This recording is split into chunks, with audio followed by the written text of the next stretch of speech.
wabarakatuh. Pemirsa, senang sekali saya Rizky Mutia dapat kembali menyapa Anda di acara Jelang Berbuka. Pemirsa, tidak terasa bahwa Ramadan sudah memasuki 10 hari terakhir, yang mana artinya kita akan mengucapkan selamat jumpa kembali dengan bulan Ramadan dan semoga kita bisa bertemu Ramadan di kemudian tahun. Baik pemirsa, sore hari ini seperti yang kita ketahui bahwasannya kita sebagai manusia pastilah memiliki tujuan dalam hidup. Salah satunya adalah mencapai kebahagiaan dunia dan juga kebahagiaan di akhirat.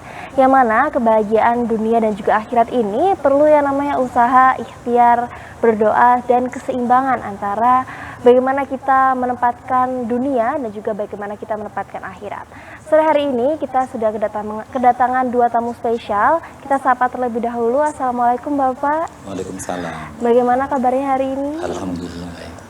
Baik ya Pak. Jadi pemirsa, sore hari ini kita mendapati dua narasumber, yaitu Bapak Haji Didik Santoso SOS MM selaku Ketua Majelis Zikir TKN Benteng Suryalaya Malaraya, dan juga Bapak Muhammad Sadli SPDI sebagai perwakilan dari bidang dakwah.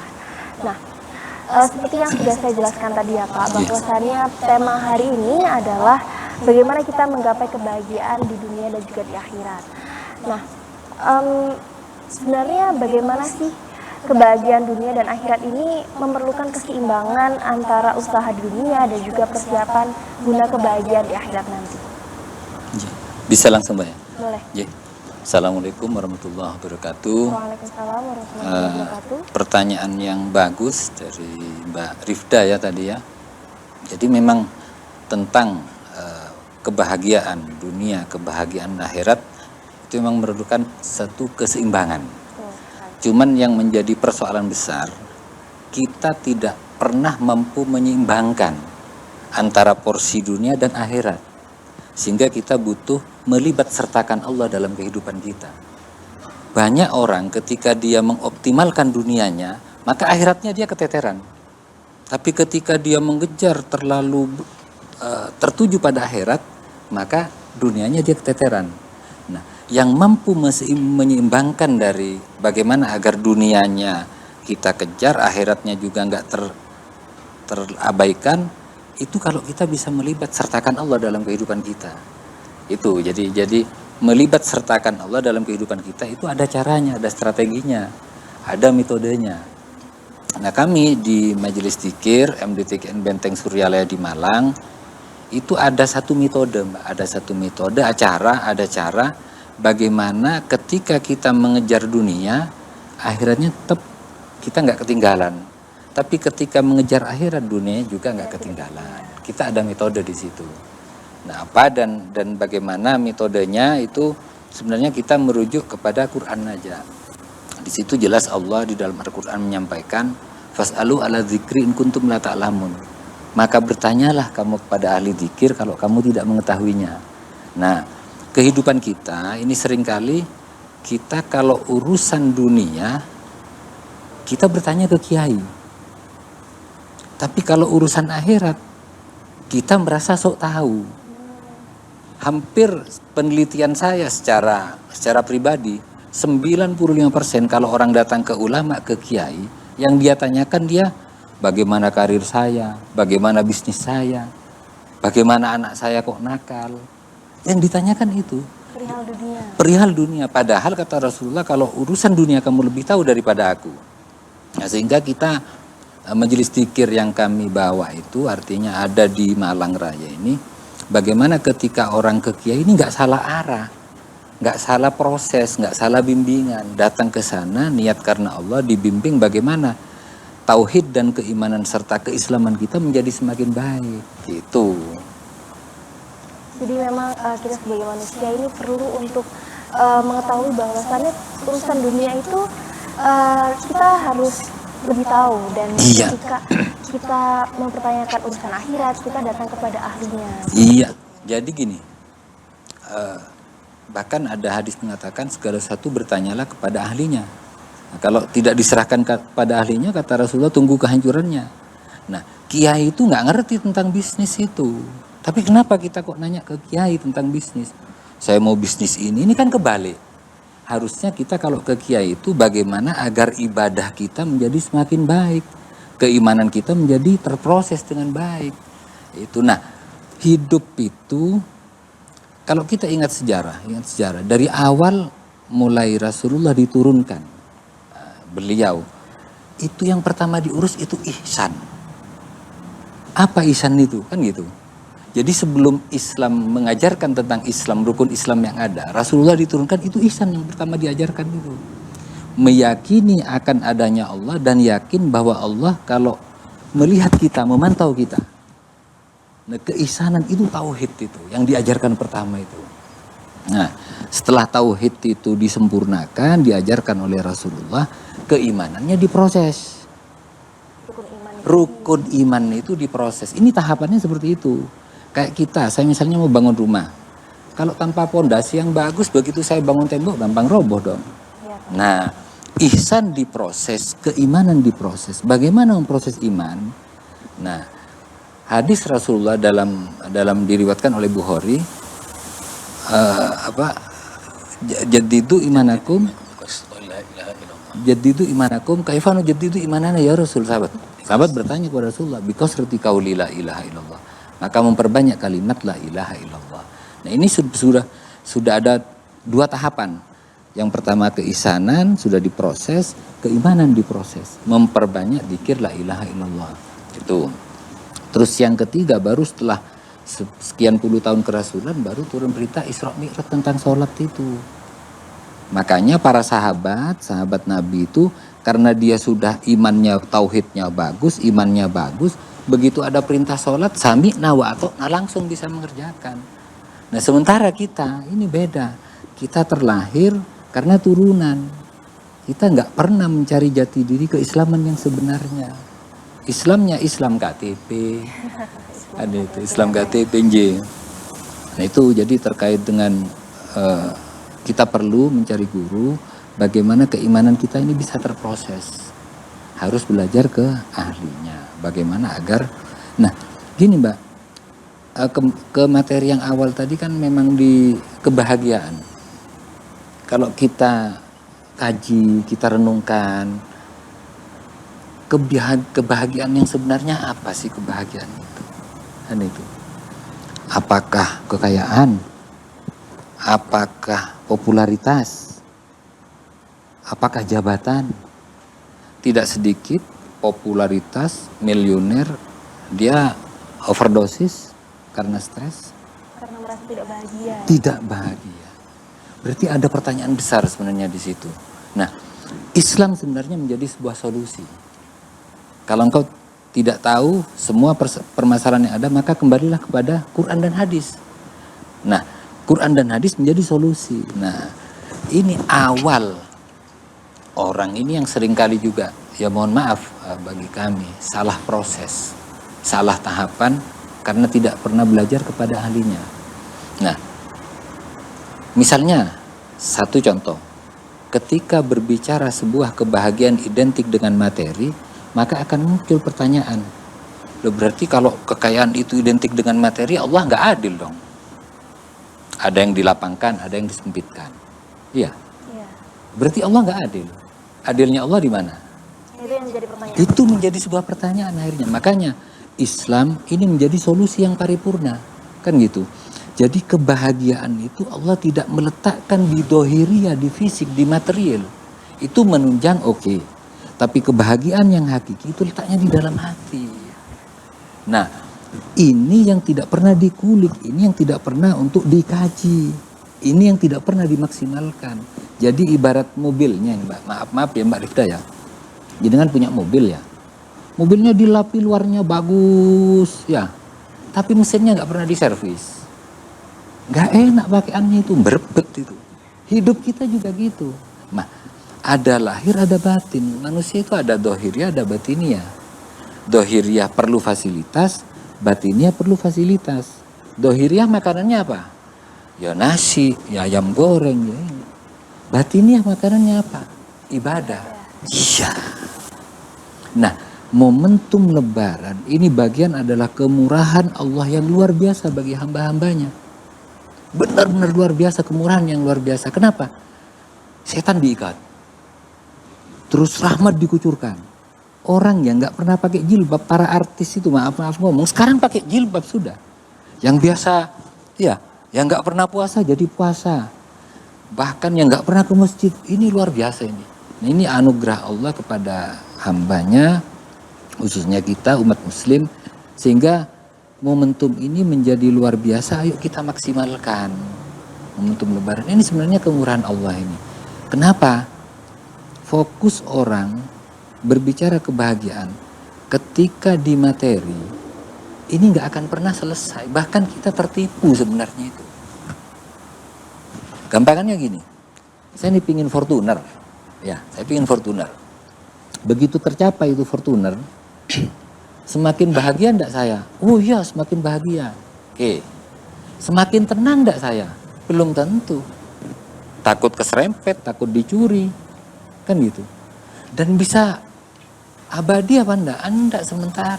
3 tahun udah pingin ganti lagi, ngejar lagi dunia. Nah, kebahagiaan batiniah, kebahagiaan ruhani itu lebih mudah dan lebih murah.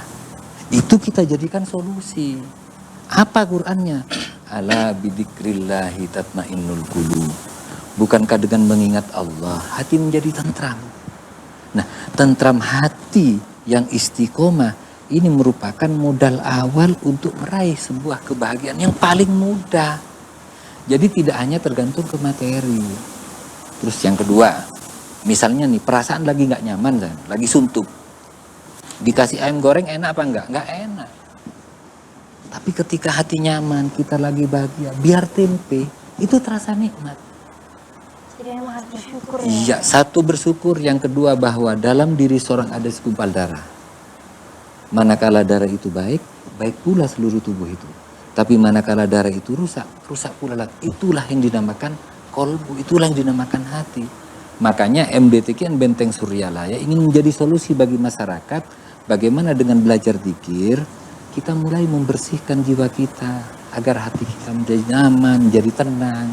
Itu mungkin yang bisa kami sampaikan. Oke, baik. Jadi pada intinya adalah kita sebagai manusia, yang pertama kita lakukan adalah mengetahui jati diri dan keislaman kita. Iya, Lalu betul. memproses bagaimana sih kita sebagai seorang muslim memiliki keimanan yang kuat supaya Iya. kita sadar bahwa Allah itu terus mengawasi kita.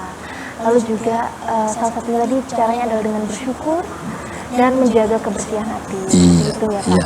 Nah, sesaat lagi kita akan lanjut berbincang-bincang bagaimana sih kita menggapai kebahagiaan dunia dan akhirat bersama Pak Didi dan juga Pak Sadli.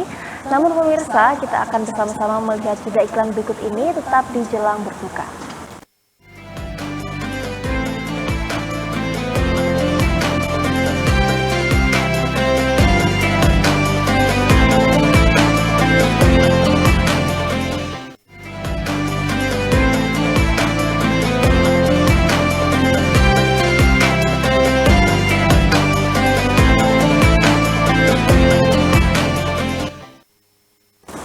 Terima kasih pemirsa, Anda masih bersama kami di Jelang Berbuka, masih dengan Pak Didi dan juga Pak Sadli. Yang mana tadi kita sudah membahas apa saja yang diperlukan untuk menjaga keseimbangan antara dunia dan juga akhirat seperti itu. Nah, lalu apa saja kira-kira amalan yang bisa dilakukan untuk mencapai kedua hal ini, yang mana dalam hal ini adalah kebahagiaan dunia. Mungkin dari Pak Sadli. Assalamualaikum warahmatullahi wabarakatuh. Waalaikumsalam. Mungkin saya menambahkan beberapa hadis ataupun ayat yang berkenaan dengan apa yang telah disampaikan oleh Ustaz tadi. Pertama, asal mula penciptaan manusia itu adalah untuk beribadah. Jadi, wa ma khalaqtul jinna wal insa illa liya'budun. Tidak aku ciptakan jin dan manusia kecuali hanya untuk beribadah. Jadi apapun yang kita kerjakan sebenarnya itu ada nilai unsur ibadahnya. Jadi pekerjaan kita, ibadah kita, segala sesuatu yang kita lakukan itu sebenarnya di situ ada nilai ibadahnya. Nah, bagaimana kita memanagenya? Sesuatu hal yang berkenaan dengan kehidupan kita ini ada nilai ibadahnya. Nah, di situ tadi disampaikan Ustadz, jadi harus ada kolerasinya dengan namanya zikir. Nah, karena di situ sudah jelas diperintahkan afdhalul dzikri la fa'lam annahu la ilaha illallah. Sebaik-baik seutamanya zikir adalah fa'lam, maka ketahuilah. Nah, di situ itu adalah fil amar, artinya kalau dalam nahwu itu kalimat perintah fa'lam, maka ketahuilah, pelajarilah. Jadi kalimat zikir itu harus dipelajari. Belajarnya bagaimana? Apa dengan buku? Bisa, tapi tidak cukup. Nah, di situ harus ada guru pembimbing. Nah, guru pembimbing itu namanya adalah guru rohani, yang kita kenal dengan sebutan adalah guru mursyid. Guru itu yang bisa membimbing rohani murid-muridnya. Tanpa itu, tanpa zikir yang digurukan, itu saya rasa tidak mungkin. Kenapa? Karena guru rohani itu diambil dari apa? Dari yang hatinya taqiyin, naqiyin, hatinya yang sudah takwa kepada Allah, dan naqiyin artinya hatinya sudah bersih, tidak ada sesuatu di hatinya selain Allah. Jadi apa saja yang dia lakukan adalah isinya Allah. Nah, jadi kegiatan kita sehari-hari itu bisa kita lakukan dengan nilai ibadah. Dengan cara apa? Mungkin nanti Ustaz Didik bisa menjelaskan. Ketika kita sudah ditanamkan oleh seorang guru mursyid dalam kolbu kita. Dalam kolbu kita itu ada segumpal darah. Inna fil jasadi mudghah. Idza saluhat salahal jasadu kulluhu wa idza fasadat jasadu kulluhu. Dalam hati manusia itu ada segumpal darah, yaitu namanya kolbu. Bila hati itu, bila segumpal darah itu baik, maka keseluruhannya akan baik. Tapi bila itu segumpal darah itu jelek, maka keseluruhannya akan jelek. Nah, itu perlu digurui. Tadi dimasukkan ke dalam kolbu kita, ditanamkan oleh guru, namanya guru mursyid. Nah, ketika ini sudah ditanamkan, maka akan jadi amaliah kita sehari-hari. Dia tidak akan capek karena yang berbunyi di dalam kolbu kita. Jadi kita berjalan, maka di sini berdetak sesuai dengan jantung kita. Lah, metode ini jarang dicari oleh seseorang. Yang kita lihat keseharian ataupun di dunia nyata ini kan, untuk mengobati hati kita ini jarang orang mencarinya.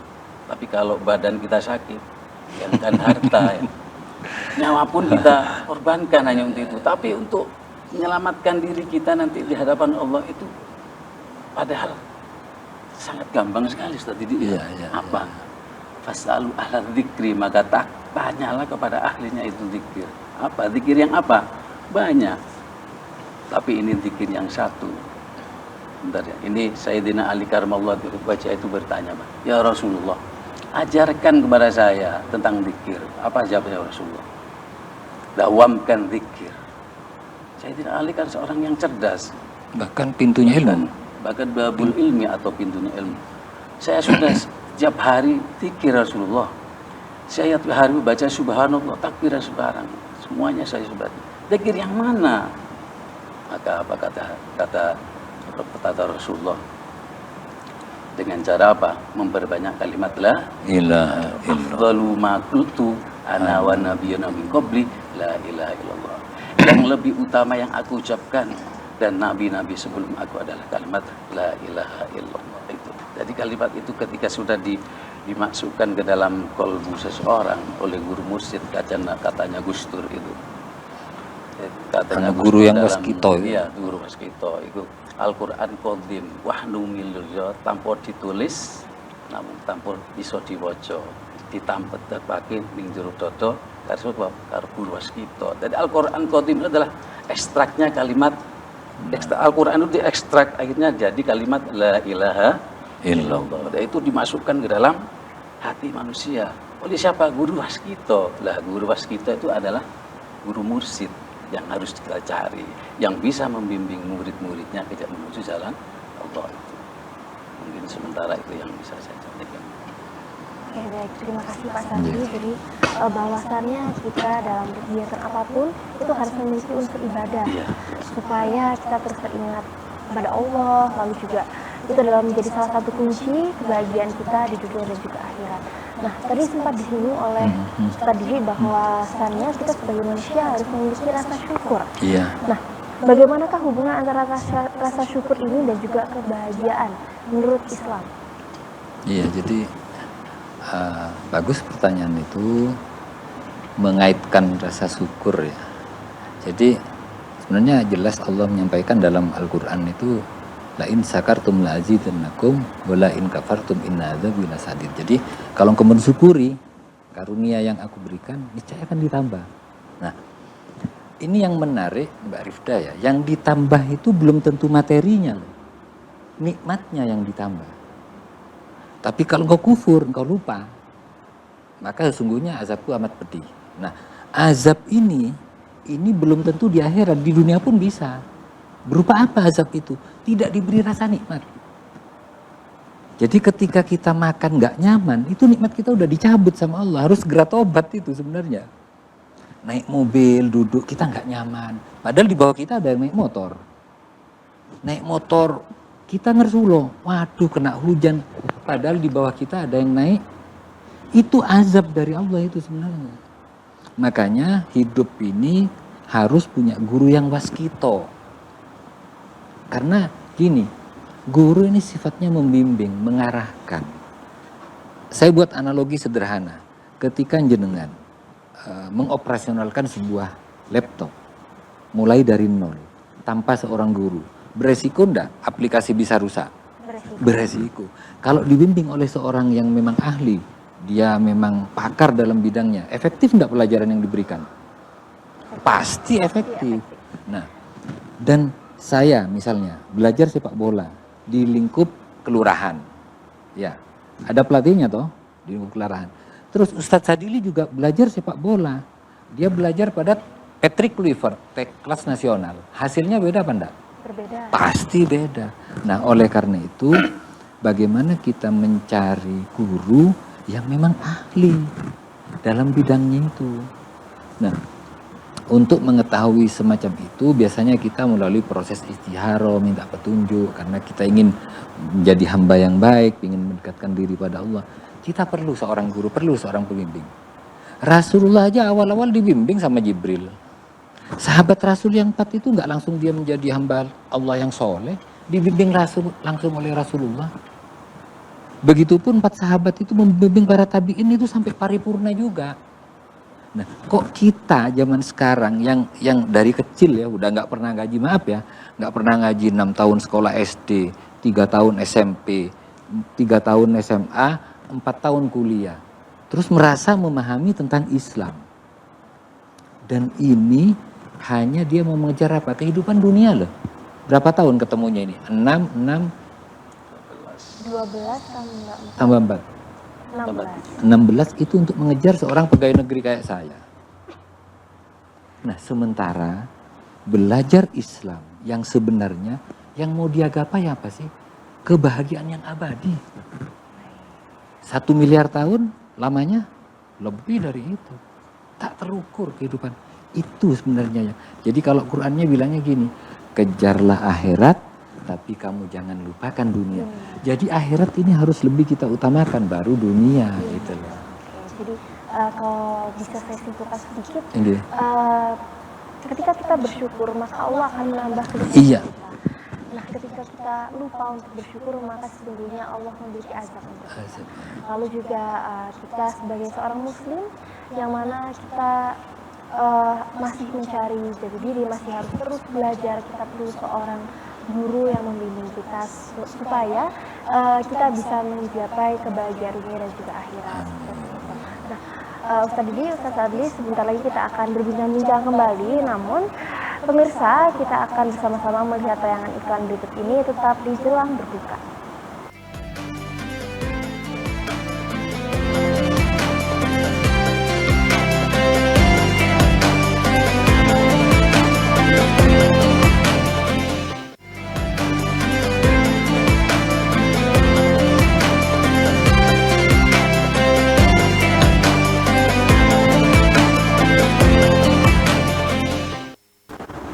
Baik pemirsa, terima kasih Anda masih bersama kami di Jelang Berbuka.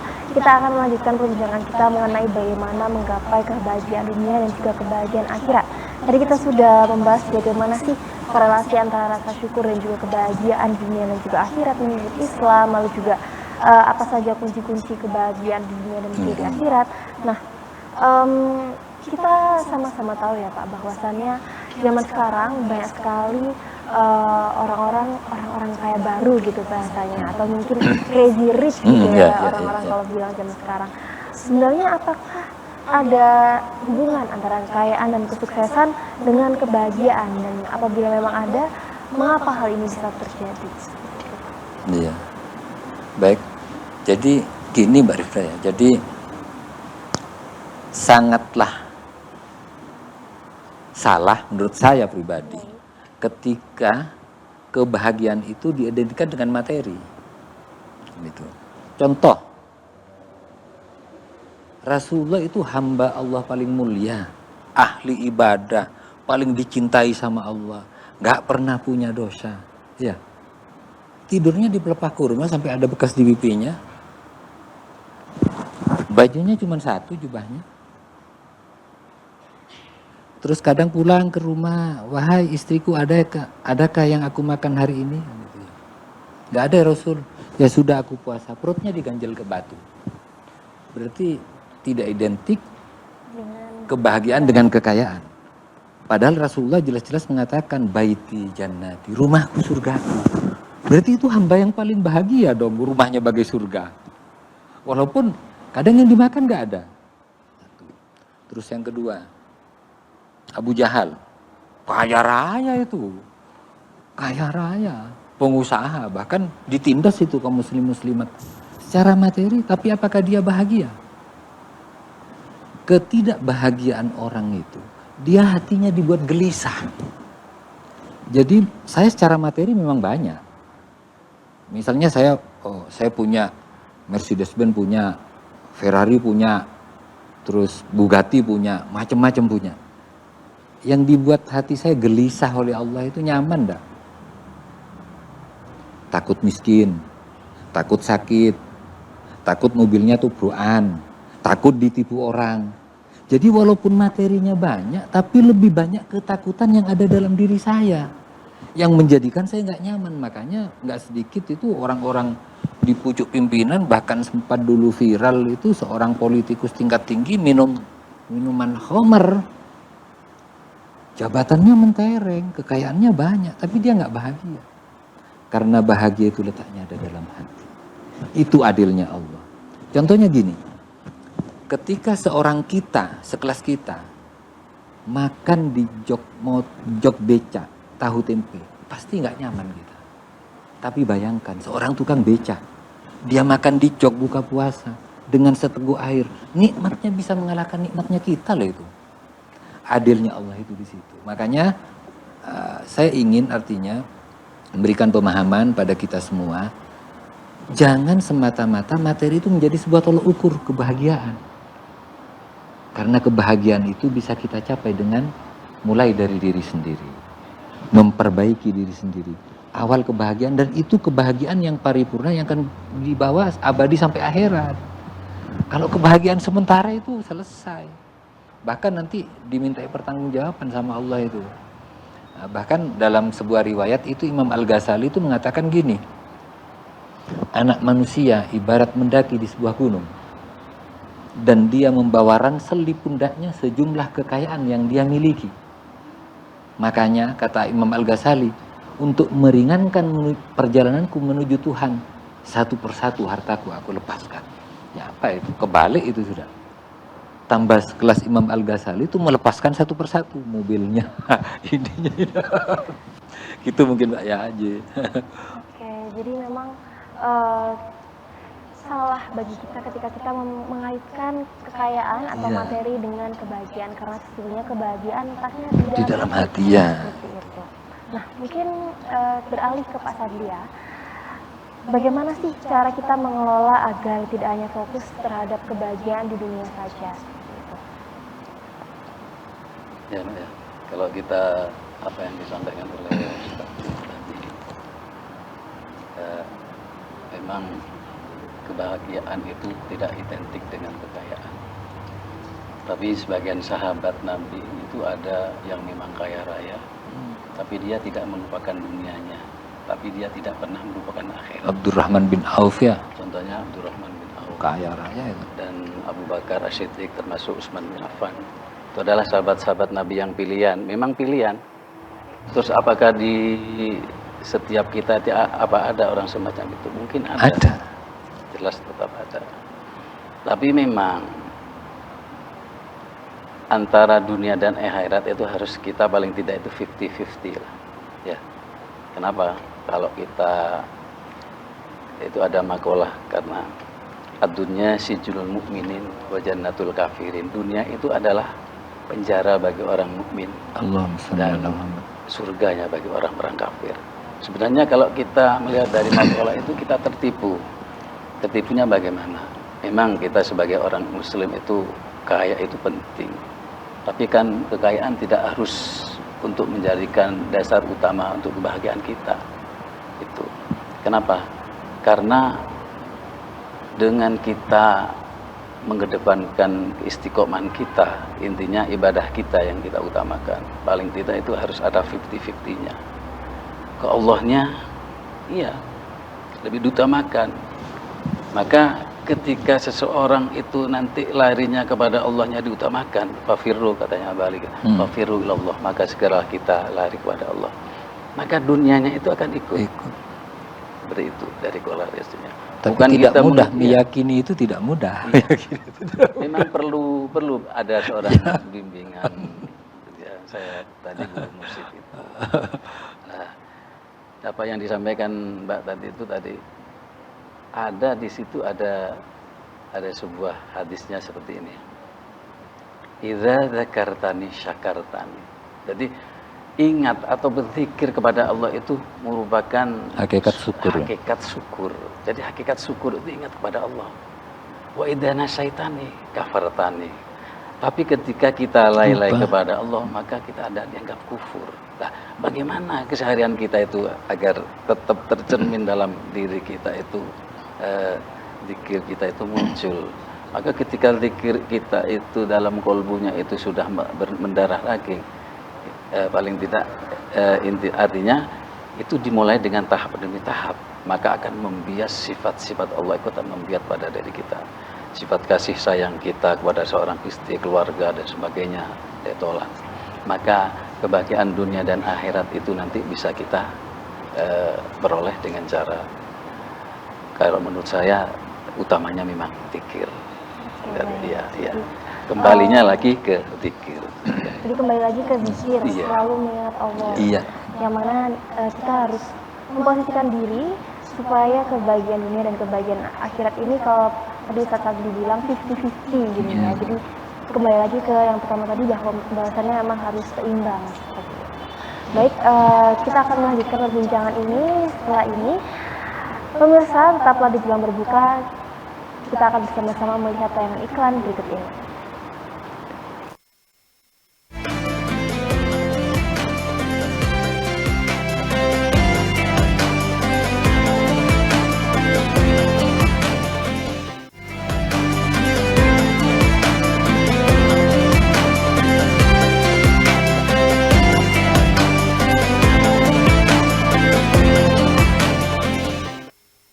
Terima kasih pemirsa, Anda masih setia bersama kami di Jelang Berbuka. Kita akan melanjutkan perbincangan bersama Ustaz Fadli dan juga Ustaz Didi.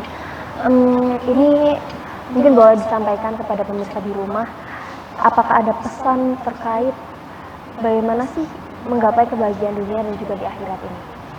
Silakan Ustaz. Untuk pemirsa TV dimanapun berada, di sisa waktu Ramadan 6 hari ke depan ini, marilah kita tingkatkan amal ibadah kita dengan cara yang pertama, hablum minallahnya ditingkatkan dengan cara memperbanyak, terutama zikrullah, kepada zikir atau mengingat kepada Allah, dan membaca tadarus dan sebagainya. Yang kedua adalah dengan cara hablum minannasnya, paling tidak menyedekahkan sebagian harta yang kita miliki. Itu adalah hablum minallah dan hablum minannasnya berjalan, maka insya Allah kita nanti akan mendapatkan predikat la'allakum tattaqun, apa yang disampaikan dalam Al-Quran Al-Baqarah 183, ya ayyuhalladzina amanu kutiba alaikumusiyam kama kutiba alal ladzina min qablikum la'allakum tattaqun. Jadi predikat terakhir yang ingin disampaikan manusia yang didapat adalah predikat la'allakum, takwa kepada Allah. Mungkin itu.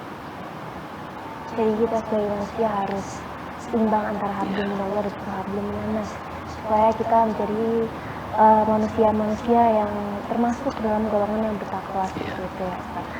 Nah, silakan Ustaz Didi, apa saja pesan dan juga harapan untuk pemirsa ATV di rumah terkait menggapai kebahagiaan dunia dan juga akhirat?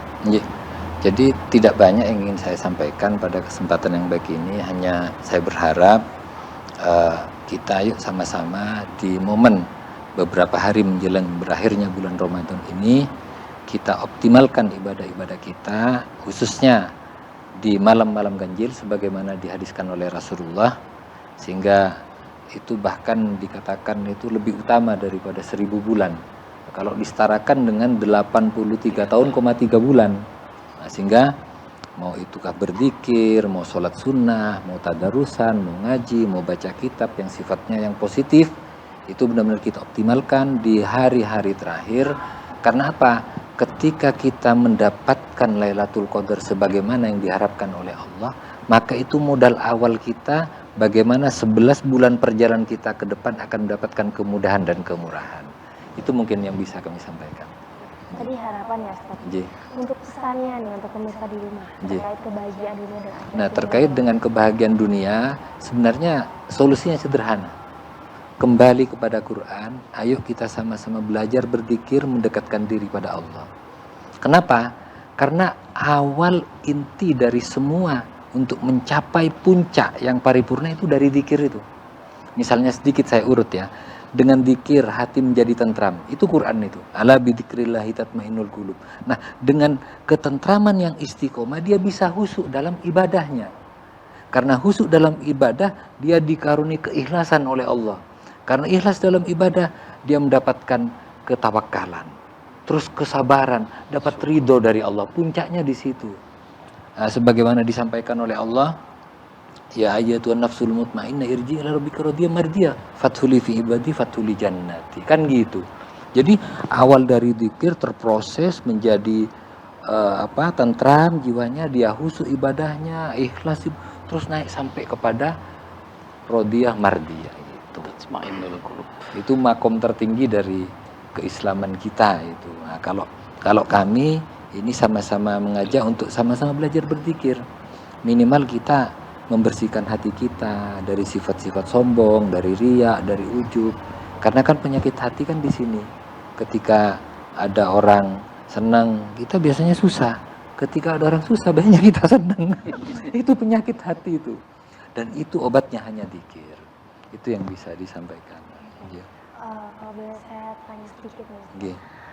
Bagaimana sih kita memulai zikirnya, harus mulai dari mana? Apakah mungkin dimulai dari setelah sholat atau bagaimana? Mungkin pemirsa di rumah ada yang ingin memulai untuk berzikir seperti itu. Jadi gini, kalau terkait pelajaran ada zikir ada dua.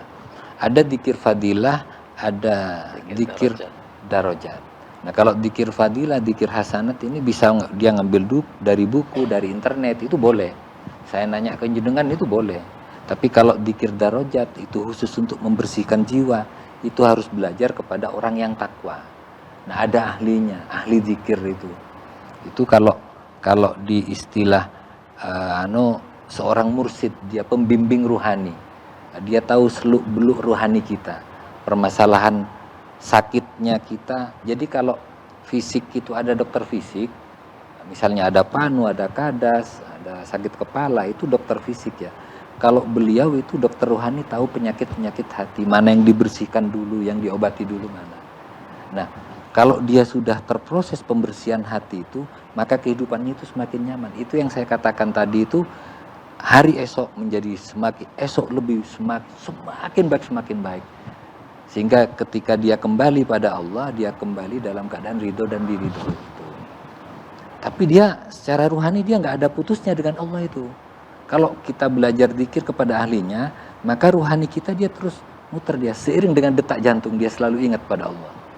Setiap langkahnya, setiap detak jantung, setiap nafasnya, dia selalu ingat pada Allah. Makanya Allah nyampaikan di Al-Quran itu, alladzina yadhkurunallaha qiyaman wa qu'udan wa 'ala junubihim wa yatafakkaruna fi khalqis samawati. Ialah orang-orang yang beriman yang mengingat Allah dalam keadaan berdiri, duduk dan berbaring. Dia selalu mengingat tentang kebesaran dan keagungan Maha Suci Allah akan semua itu.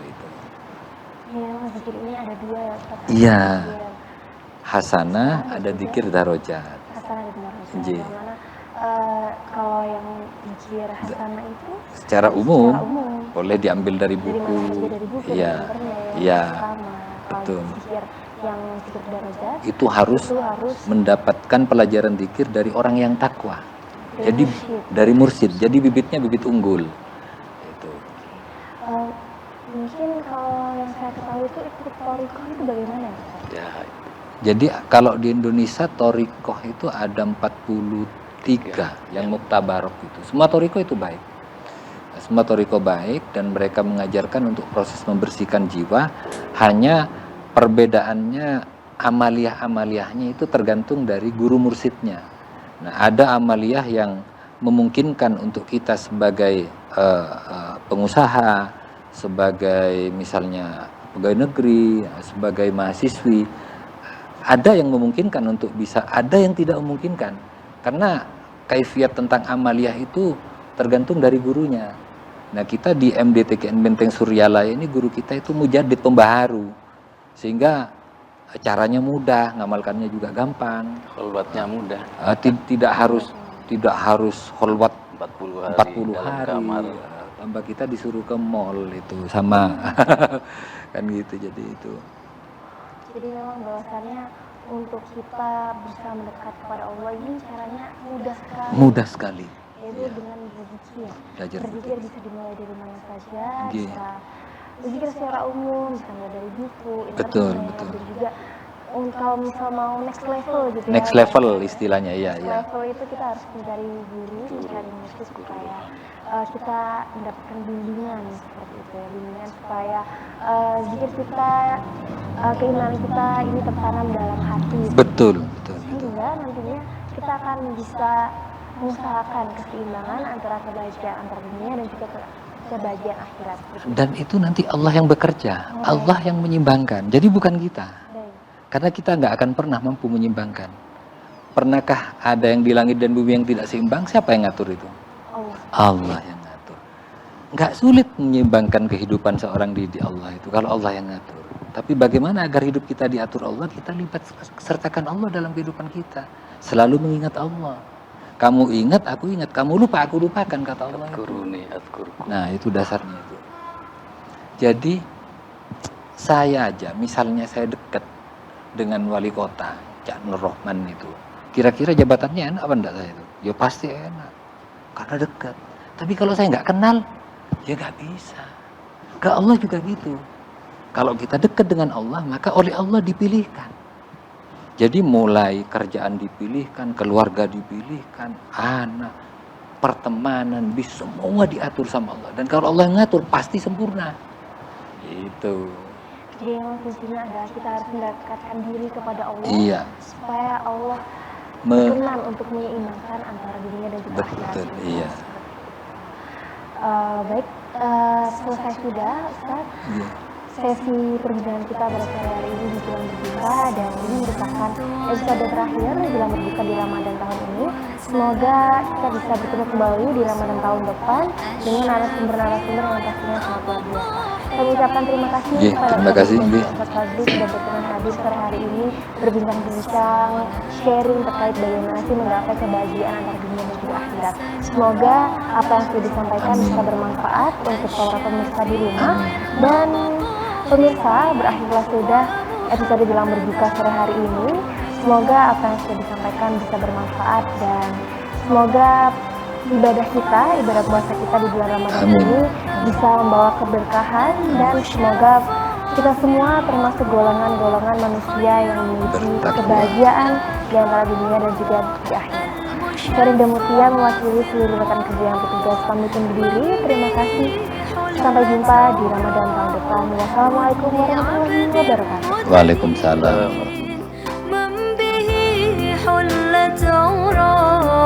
كل عبد مذنب الصلاة على النبي والسلام على الرسول الشفيع